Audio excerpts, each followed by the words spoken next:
Hi there. I've answered every question you guys gave me in my 30k Q and video. Now it's A time. Let's go. Average Michael Jordans asks, what game? Well, video, obviously. Venomous9 asks, how much wood could a woodchuck chuck if a woodchuck could chuck wood? 3. Random person wants to know my thoughts on the Mattel Aquarius. I've never heard of it. Looking it up, that looks like a fascinating small tragedy. Pyra asks, do you believe in Big Bang Theory or Pangea? Yeah, I love extrapolation. Soda Prison asks, what are your thoughts on the growing interest in VGM-style covers of non-VGM? I love them. I'd like to get better at them. I like how people will pay attention to how specific composers will navigate the chip limitations and apply that to their covers. Much to study here.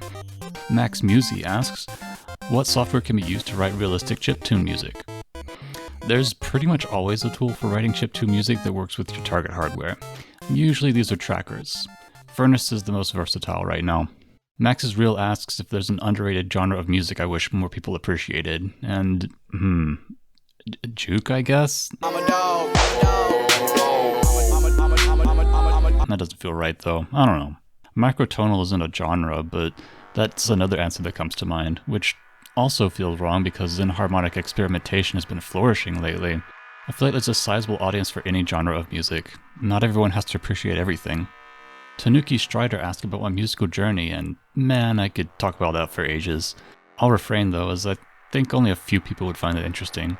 The short version is, I grew up in a musical family, but one with old tastes. I then discovered Kazaa, opening me to a world of electronic music. I then discovered OC Remix, broadening my horizons. I started making my own music around this time. Then I found the demo scene, and then compos, and once I started participating in compos, there was a Cambrian explosion of tastes and styles. That's calmed down a good bit, but I still like to try new stuff. Favorite slap bass patch? JV 1080 probably. Lee McD asks what my favorite unofficial game music remix is. What would you pick as your favorite Sunset? What would you pick as your favorite Smile you've shared with another? These would be easier to answer. I have so many beloved remixes. The first song to mind on writing this answer is This Hazy Place, brand new Retro's rendition of the Serpent Trench theme from Final Fantasy, which is a beautifully analog Bach-like take on the original. A case where the new instrumentation feels better fitting than the original.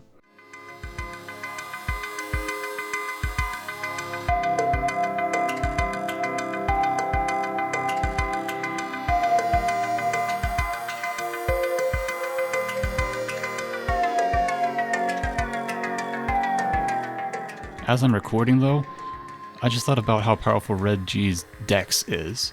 Metroid really pushed what styles you could get out of the NES, and this remix really keeps that energy.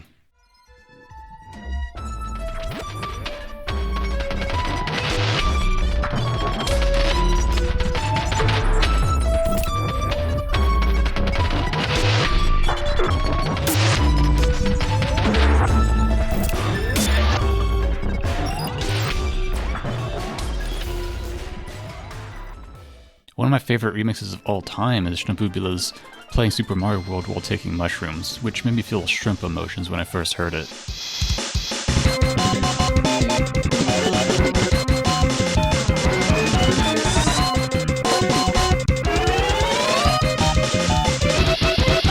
Those are from OC Remix and Dwelling of Duels. Should I do one per source?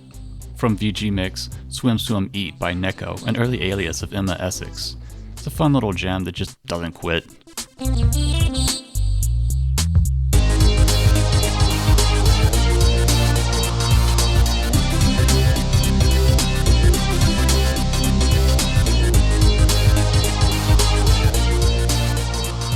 God Game Quartet seems to primarily release on YouTube.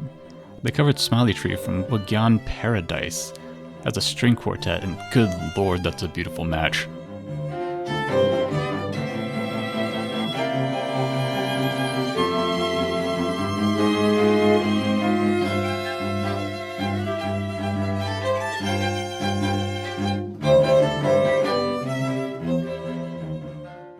I'm pretty behind on doujinshi remix albums, so I'm not sure I could pick one from there. Most of the ones I have listened to are Undertale related, and I'm pretty picky about those. Lix's Force Your Way explosive techno mix from 2003 is fun though. I love how early 2000s bedroom musician it sounds. It feels canonical.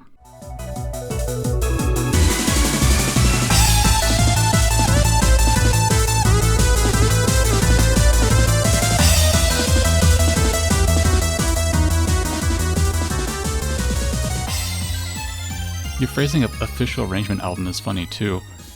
Does N64Y2K Millennium Tracks count as official? I love their Waldtempel Extreme Trance remix. An absolute time capsule that somehow works.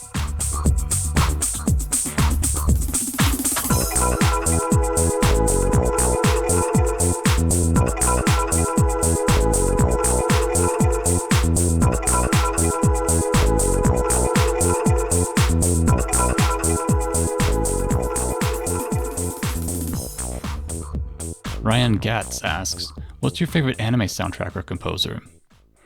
Soundtrack, I have a bunch that come to mind. First, there's some cases where the soundtrack is too good. Songs that I feel are inseparable from the show. This is mostly reserved for Mushishi as a whole, and a few picks from Haibane Renmei.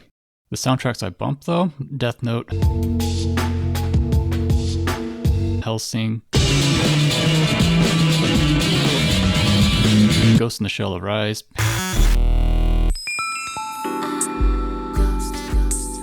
Panty and Stocking, Powerpuff Girls Z. I'm realizing all these are from 10 years ago or more. I swear I've seen more recent stuff that just hasn't grabbed me. Best opening, Death Parade. Best ending, Oito Rocket.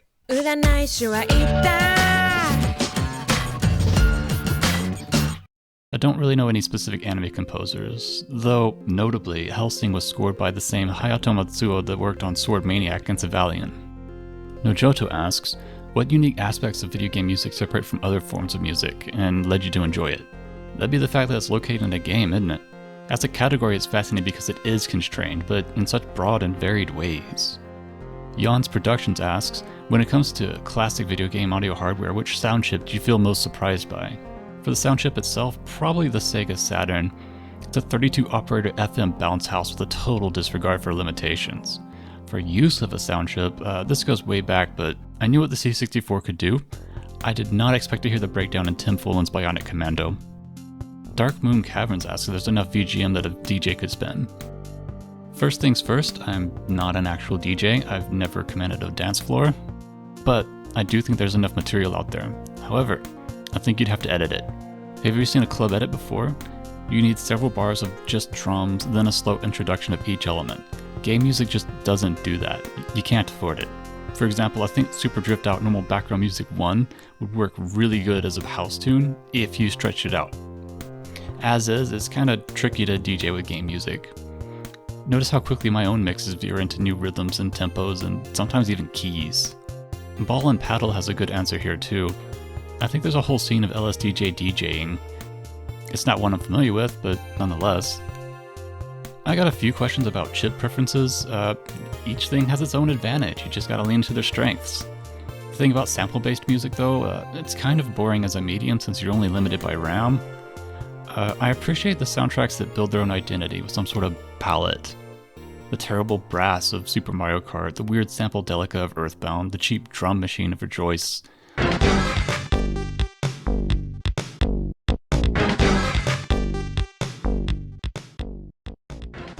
Reverb heavy short loop of Spanky's Quest, whatever Wagyan Paradise has going on.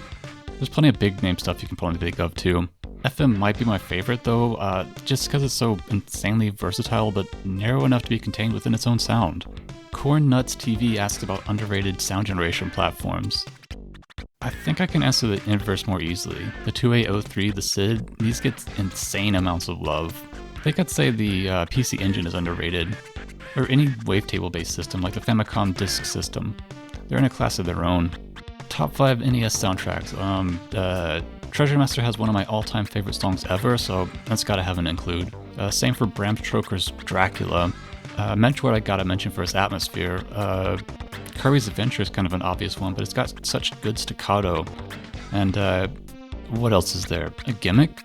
Top 5 NES composers. Tim Follin, Your Own Tell, Alberto Gonzalez, fourth guy? Yeah, okay, listen, I am woefully unaware of NES tunes beyond the standards. I just don't have enough data to give good answers to this yet. Soon to change though. Soonish. Eventually. At least I can answer some modern chiptune musicians. Virgil keeps winning with his prevalence in the demo scene. Aceman 2, actually.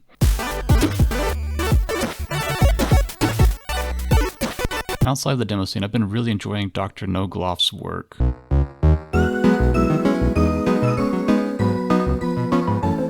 These names are all based on the most recent thing I've heard, but if I list my faves, we could be here all day.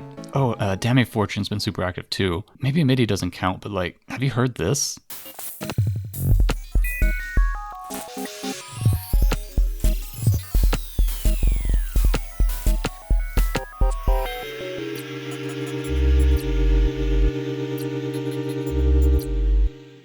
Insanely good work. Actually, if MIDI does count, I have to include Crypto Volans.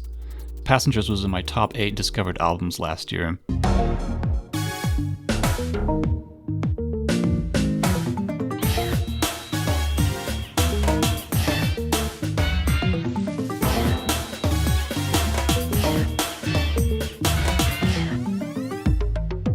Oh, Hizmi's album Soak was also in my top 8, and that's pure PC98 chiptune.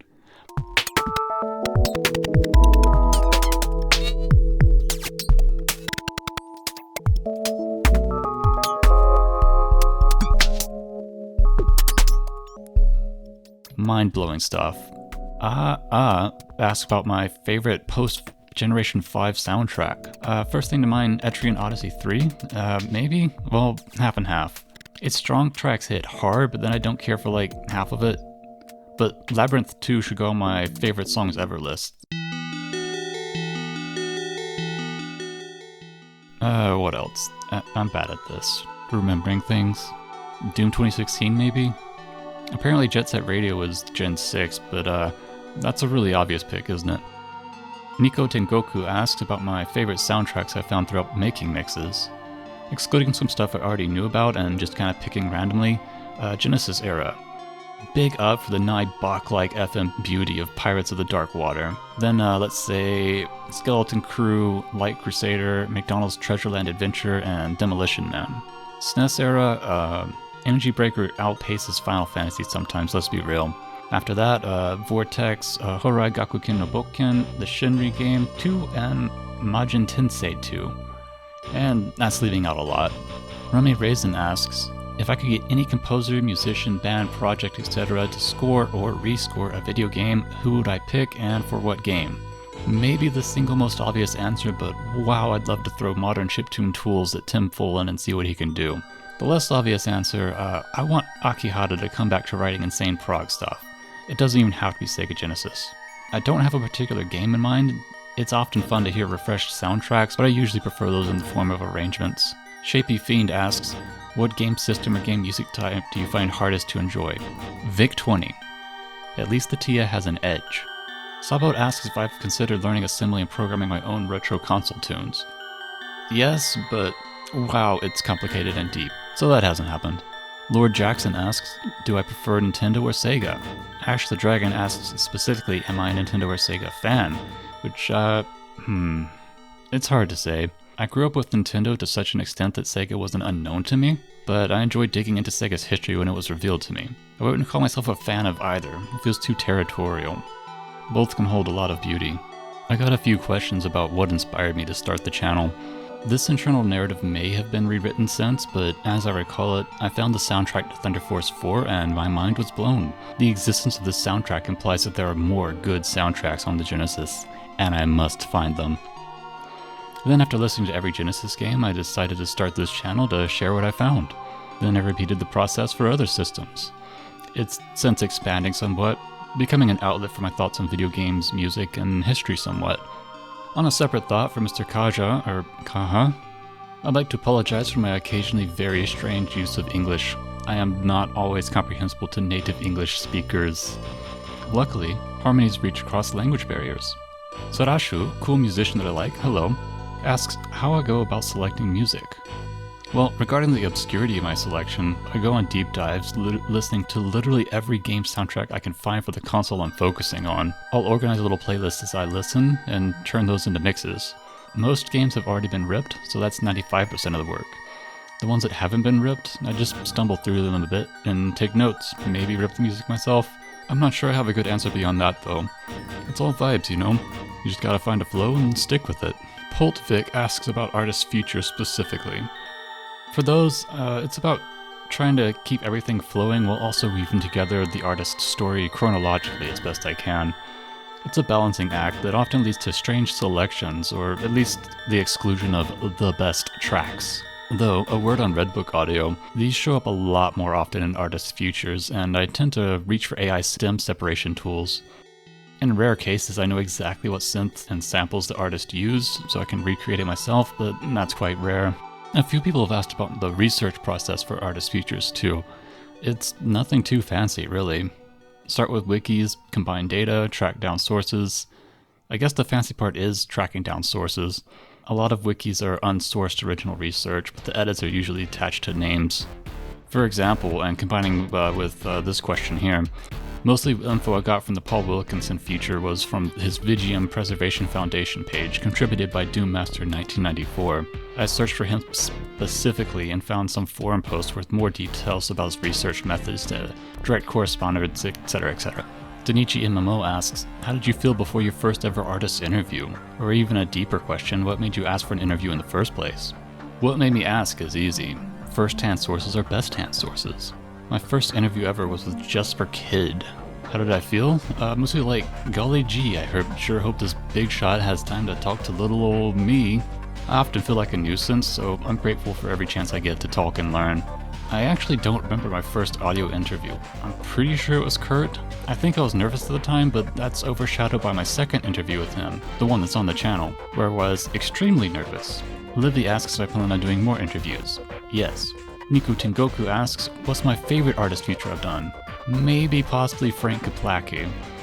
That man had a deep impact on my brain and it was really satisfying to chat with him. Blade Shadowwing asks, who are some composers you'd love to do videos on that you haven't already? It's a pipe dream of mine to learn Japanese well enough that I could interview or even just do research on Japanese composers. But learning the language has just been a struggle. I've restarted my study approach like 5 times in the past 2 years. Muzukashi desu. Will I ever do a video on blank? I don't know. I can say specifically that Yosuke Yasui's work is outside of my scope right now, though. JP21 asks, 32X or Saturn Deep Dive? Maybe. It's too far in the future to say. At the very least, I'm quite curious about the Saturn. As for the second half of your question, the topic doesn't really capture my interest and I don't think I have anything to add to it. Systems I'm excited to cover. I'm very curious to see what secrets the PC Engine holds. Actually, a few people have asked about this too. Soon. Soon is relative. One day though. PC98. Maybe. Maybe. I don't know. This one has a language barrier. Still, I'd like to dig into that system too at some point. Daniel Savage asks, how have you found making Master System Game Gear mixes compared to the Genesis and Super Nintendo? It's kinda strange. For mixes within the limitations, I still bounce each sound channel to individual tracks and mix them down, which feels kinda silly when it's pure square waves. It's also kinda weird because they're so often so short. For mixes without limitations, I used to lean pretty heavily on the fidelity of the original songs, but that's not really an option anymore. So I've been making arrangements instead, which is pretty fun, but also kinda challenging. I keep thinking, the goal is to be so faithful to the original that my arrangement would get specifically rejected from OC Remix. But I keep finding it's just not possible. Turning squares into specific instruments is inherently interpretive. I got a few questions about follow-ups and stuff. I've thought about correction videos, but I haven't yet felt the need to do much more than add a note in the description. It's also a time thing. A revisit needs to be big enough to be worth the improvements and big enough to justify spending the time on it instead of a new artist feature, for example. Toast Sawdust asks about graphics that appear in my videos. Well, it's all over the place. I've used a lot of ROM hacking, especially early on. For example, the legs and menus end scroller. But that became kind of cumbersome and I realized that's not exactly the point of my channel, so I wrote some tools that make it easier for me to work with the graphic data without needing to worry about the program code. So a mock-up tool, in other words. You can see this in Kurt's future. Beyond that, it's an assortment of things I've made or manipulated from game graphics. Actually, let me ask you if there was something more specific you had in mind. Okay, well, it's recording day and you never replied, so instead here's a video of me showing off the front end of the tool that I made. Most of the editing's kind of done in the back end, you know, getting the ROM data in there, graphics data and whatever. Asks, do you compose your own music? Yes. If so, how has the channel informed your creative process? I draw influences from everything all the time, so that's sort of a vague non-answer. More directly, I tend to become infatuated with songs that I'm featuring and then write half of a remix for it. For example, remember that weird collection of smut SNES games? That menu tune kinda slaps. And so.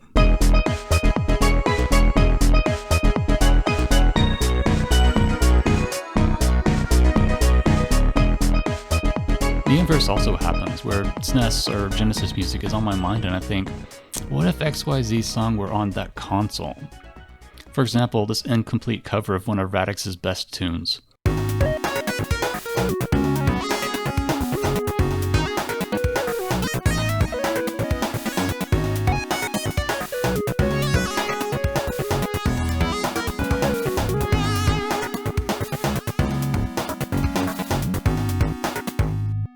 Parker Dude asked, do you think of yourself as an artist?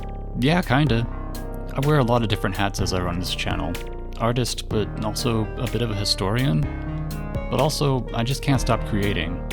My soul is burning, and if I don't direct the flames into a creative forge, I'll burn too. Lord Jackson asks, what is your opinion on grilled cheese sandwiches? Not a fan. Cheese too melty.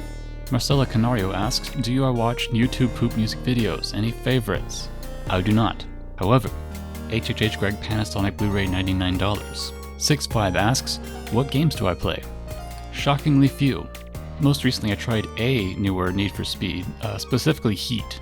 It felt really weirdly paced, like the flow curve was simply not tuned for someone like me. But I did end up enjoying it a good bit.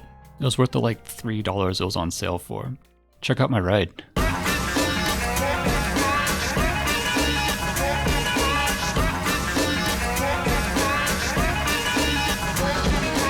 Someone asks, top 5 games.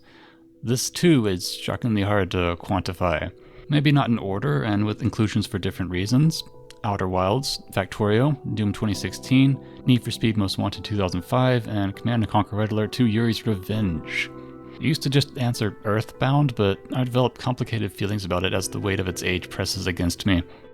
Alkex1 wants to know specifically about systems. I've recently realized that the Wii holds a special nostalgic place in my heart, especially for the Homebrew channel. I was glued to the news coming out of Hack Me and Weebrew and such back in the day. Artanak asks, so what's the secret special recipe you make for family gatherings? Unfortunately, food is not my strength. Luckily, I'm blessed enough to have 2 people close to me that actually do enjoy cooking, both of whom violently disagree on the best way to make macaroni and cheese. A dish that I do not enjoy. Cheese too melty. Favorite smell? Ask Just Tony, obviously a dog. Yeah, I can't think of one. Ideally, I'm not aware of that sense. The smell of freshly cut grass will make me keel over. Toxins are cool though. Lord Theodore 13 asks, what's your favorite breed of dog? I don't really know enough about dog breeds to have an opinion. I do really like the breed we have at home though. Any idea what this is called? Yiproni asks, what do you want for dinner tonight? Please. I hate food, actually. I plan to never eat again. How did you become interested in game soundtracks and composers? That interest is so ancient, I'm not sure I have a cohesive answer. I'd guess that it's my realization that Frank Kaplaki was writing music better than anything else I had heard at the time. The time being like 2002. Actually, I think that's the answer to OGY's question as well. Favorite sound sample library? The JV1080 isn't exactly a sample pack, but it is a very cohesive sound that appeared all over the early Command & Conquer soundtracks, and a sound that I adored. Alan UAE asks about future plans I've got. So right now I enjoy having an upload schedule. It's a nice little beacon that keeps me aligned north when I'm out at sea, but yet I've been thinking about ditching that upload schedule and just letting this channel be an outlet for whatever musical and or gamical impulses are possessing me. More random mixes at more random times, and a lot of weirder and perhaps bigger projects. But that's just a thought for now. I'm not doing anything like that until I cover the PC Engine at minimum. Regarding my own musical career, I don't have any particular plans or ambitions, just have fun. I like to join random musical events and compos and such, and doing that has landed me in at least 2 video games. The one's under NDA and the other seems stuck in the needs publisher phase. Both were paid, but I'd call it commissioned rather than career. The business side details of these things always stress me out, so I'm not super eager to dive into it. But if a chance lands in my lap, then maybe, who knows. I'm really happy to see the positive reception to my music though. I always feel super devious when I sneak it into my video work, like I'm doing right now. Rababbit comes out of the benches with a throwback, good lord. The song in question is Sound Space, a little thing I wrote in an hour in 2011.